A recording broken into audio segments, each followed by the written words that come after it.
they will certainly gain from it. They won't just undermine. I mean, immigration was certainly an issue, but that wasn't the sole issue. It was their own failures. Nick Serpy. I have a kind of half-formed hypothesis about why we haven't seen the social movement that we might be looking for. And it seems that in the three moments maybe that were kind of described, you had a constituency or a group which thought of itself as a group.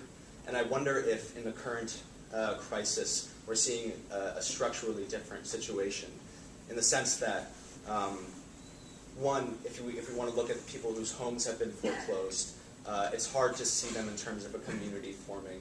And also, I think that might be the case with underemployed and unemployed people.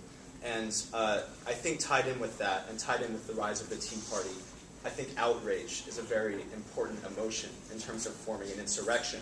And it seems like outrage was directed towards bank bailouts, and this is what you see in the Tea Party. The moment which people actually use the word insurrection for is, I'm forgetting the man's name, but on MSNBC, when he had that rant about Santelli, and he is seen as one of the founders of the Tea Party, and people who were unemployed and underemployed, and people whose homes were foreclosed, the dominant emotion that they felt was shame.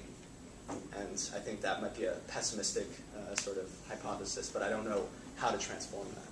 Just one or two comments quickly about that. I think, on one hand, in fact, there's we can go too far and think, in nostalgic terms that there was this great upsurge of the whole society. I don't mean to argue that in the 30s or 60s. I mean, we know, of course, that the conservative movement is really getting going in the 60s at the same time as there's all these good programs being passed. And at the same time, in the 30s, most people unemployed blame themselves in the 30s.